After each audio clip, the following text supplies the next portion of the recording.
Hello दोस्तों, कैसे हो? आशा करता हूँ कि ठीक होंगे। मैं भी एकदम मज़े में हूँ। आपका एक बार फिर से स्वागतम है। आज मैं जिस वीडियो को लेकर आपके सामने उपस्थित हुआ हूँ, उसका शीर्षक बताने से पहले मैं आपके सामने कुछ पंक्तियाँ कहना चाहूँगा। उन पंक्तियों को सुनकर आप सभी समझ जाएंगे कि वीडियो जो है वो किस टॉपिक के ऊपर होने वाली है। जब मैं छोटा था तो मैंने पढ़ा था कि जब बच्चा पैदा होता है तो स्वतंत्र रूप से प्रकृति की गोद में पैदा होता है। वो स्वतंत्र रूप से प्रकृति की गोद में पैदा नहीं होता, वो किसी एक जात के अंदर पैदा होता है और उस जात की सीमाओं के अंदर रहकर ही अपना पूरा जीवन व्यतीत करता है। कौन कहता है कि जब इंसान पैदा होता है तो वो खाली हाथ आता है? वो खाली हाथ नहीं आता, वो जाति रूपी कलंक अपने साथ लेकर आता है और उस कलंक के आधार पर ही उसके साथ समाज में व्यवहार किया जाता है। आप सभी समझ ही गए होंगे कि जो वीडियो है वो किस टॉपिक के ऊपर होने वाली है। जो कास्ट सिस्टम है वो काफ़ी हद तक अब कम हो चुका है, परंतु भारत के बहुत से ऐसे राज्य हैं जहाँ पर अभी भी कास्ट सिस्टम होता है। मैं आज भी अपने आस पड़ोस में देखता हूँ तो मुझे लगता है कि अभी भी कहीं ना कहीं कास्ट सिस्टम है। आज भी लोग जब हमारा नाम पूछते हैं तो वो हमारे नाम के साथ साथ हमारा सरनेम भी पूछते हैं। वो ऐसा इसलिए नहीं करते कि उनको हमारा सरनेम जानना होता है, वो ऐसा इसलिए करते हैं ताकि हमारे सरनेम से वो हमारी जाति का पता लगा सके।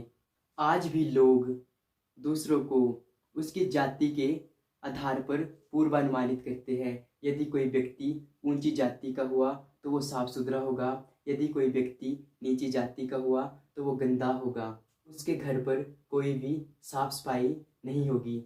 लोग क्या कहेंगे, इसी चक्कर में आज हमने बहुत सी जिंदगियों को खराब कर दिया। इसी चक्कर में माता पिता अपने बच्चों की शादी अपनी ही जाति में करते हैं।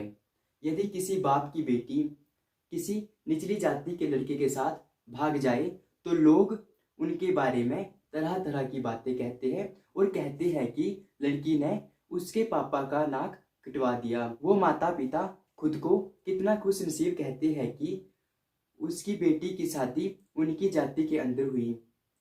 वो कभी अपनी बेटी को पूछे तो सही, क्या उनकी बेटी खुश तो है? कहीं हर रात को उसके पति के द्वारा शराब पीकर नशा करके उसके साथ शोषण तो नहीं किया जाता? पर क्या फर्क पड़ता है कि बेटी पिट रही है, लड़का भी तो अपनी कास्ट का ही तो है।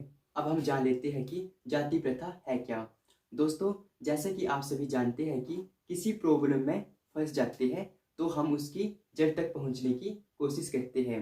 जब हम उसकी जड़ तक पहुंच जाते हैं तो हम उस प्रॉब्लम को सॉल्व कर लेते हैं। उसी प्रकार हम जाति प्रथा के बारे में बात कर रहे हैं तो जाति प्रथा जो है ये भी एक बहुत बड़ी प्रॉब्लम है। तो हम सबसे पहले जाति प्रथा की जड़ तक पहुंचने की कोशिश करेंगे। तो इसके लिए हमें जाति प्रथा की हिस्ट्री जानना बहुत जरूरी है। जाति प्रथा का सबसे पहले जो उल्लेख है वो ऋग्वेद में मिलता है। ऋग्वेद के अनुसार 4 प्रकार के वर्ण थे। जो जाति है उसका प्राचीनतम रूप जो है वो है वर्ण। 4 प्रकार के वर्ण थे। ऋग्वेद में लिखा गया है कि जो हमारे सबसे प्राचीनतम पुरुष थे, आदि पुरुष, उनका जो सिर था, सिर से ब्राह्मण, उनका जो भुजा थी उससे क्षत्रिय और उनकी जो जांघ थी उससे वैश्य और उनके जो पैर थे वहां से शूद्र पैदा हुए। और जो आदि पुरुष के किसी भी अंग से पैदा नहीं हुए उन्हें उन्हें आदिवासी कहा जाता है। दोस्तों, बहुत से वेद ऐसे हैं जहां पर लिखा गया है कि जो जाति है वो जन्म पर आधारित होती है।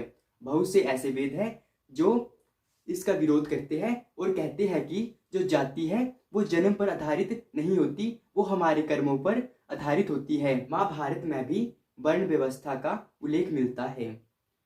महाभारत में भगवान श्री कृष्ण जी कहते हैं कि जो वर्ण है वो हमारे जन्म पर नहीं, वो हमारे कर्म पर आधारित होते हैं। जिस प्रकार का हम कर्म करते हैं उसी वर्ण में हम होते हैं। भगवान श्री कृष्ण जी कहते हैं कि जो ब्राह्मण है उनका मुख्य कार्य लोगों को शिक्षा देना है और जो क्षत्रिय है उनका मुख्य कार्य युद्ध लड़ना है, यानी लड़ाई युद्ध करके अपने राज्यों की रक्षा करना। जो वैश्य है उनका मुख्य कार्य कृषि करना है और जो शूद्र है उनका कार्य इन सभी की सेवा करना है। किंतु ये जितने भी वर्ण हैं ये हमारे जन्म पर नहीं, ये हमारे कर्म पर निर्भर करते हैं। ऐसी बहुत सी चीजें हैं जो समय के अनुसार बदलती रहती है। वैसे ही जो पहले वर्ण था, वर्ण का स्थान जाति ने ले लिया। हम सभी जानते हैं कि अंग्रेज ईस्ट इंडिया कंपनी के रूप में भारत के साथ व्यापार करने के लिए आए थे। उन्होंने देखा कि जो भारतीय समाज है वो अनेक जातियों में बंटा हुआ है। वो अपने शासन को शक्तिशाली बनाने के लिए ऊंची जाति और निम्न जाति के बीच की जो खाई थी उसको बढ़ाते रहे। अंग्रेजों के शासन काल में ही ब्राह्मणवाद लागू हुआ, यानी जो भारतीय लोग हैं जो हिंदू धर्म को मानते हैं उन्हें ब्राह्मणवाद का समर्थन करना पड़ेगा। यानी जो ब्राह्मण है वो ही श्रेष्ठ है और जो लोगों को शिक्षाएं देंगे वो ही सत्य होगी, वो ही सर्वोपरि होगी। जो के आने से पहले ये संभव था कि कोई जो शूद्र है वो किसी मंदिर का पुरोहित बन जाए, परंतु जब अंग्रेज आए तो अंग्रेजों के आने के बाद ये संभव नहीं रहा। 19वीं और 20वीं शताब्दी में बहुत से ऐसे समाज सुधारक हुए जिन्होंने जाति प्रथा का विरोध किया। उन सभी के बारे में मैं अलग से एक वीडियो बनाऊंगा।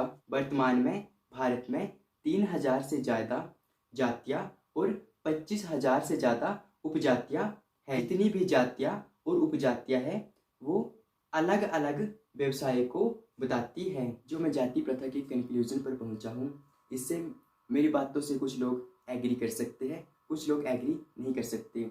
दोस्तों, जैसा कि हम सभी जानते हैं कि भारत एक बहुत बड़ा देश है। इसमें लाखों करोड़ों काम होते हैं। जैसे किसान कृषि करते हैं और जो अध्यापक है वो बच्चों को पढ़ाते हैं। तो ऐसा संभव नहीं है कि एक किसान पूरे भारत की कृषि कर सके और ऐसा भी संभव नहीं है कि एक अध्यापक पूरे भारत के बच्चों को पढ़ा सके। इसलिए ये सभी जो काम है वो लोगों को बांट दिए गए। अगर हम वर्तमान सिनेरियो को देखें तो मेरे अनुसार जो अध्यापक है वो ब्राह्मण है और जो किसान है वो शूद्र है। जानते हैं कि जैसे हमारे भारत में एक चमार जाति है जिनका मुख्य कार्य पशुओं के खाल से चमड़ा तैयार करना है।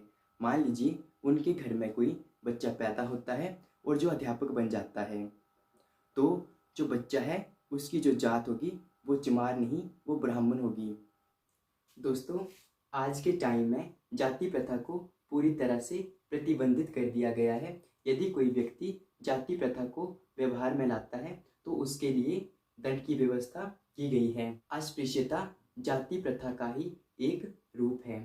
अस्पृश्यता कानून 1955 में बनाया गया और इसे 1976 में लागू किया गया। इसके अनुसार यदि कोई व्यक्ति अस्पृश्यता को व्यवहार में लाता है तो उसे 1000 रुपया जुर्माना और 1 साल की सजा हो सकती है। इसके साथ ही वो व्यक्ति 6 वर्ष के लिए कोई भी चुनाव नहीं लड़ सकता। भारतीय संविधान के बहुत से अनुच्छेद ऐसे हैं जिसमें ये साफ साफ कहा गया है कि कोई भी व्यक्ति जाति प्रथा को व्यवहार में नहीं ला सकता। कहा कि जो मेरे पॉइंट ऑफ व्यू है जाति प्रथा के बारे में उससे कुछ लोग सहमत हो भी सकते हैं, कुछ लोग नहीं भी हो सकते हैं। आशा करता हूँ कि आपको वीडियो अच्छी लगी होगी। अगर थोड़ी सी भी अच्छी लगी तो प्लीज़ ज़्यादा से ज़्यादा लोगों के साथ शेयर कर दें। धन्यवाद।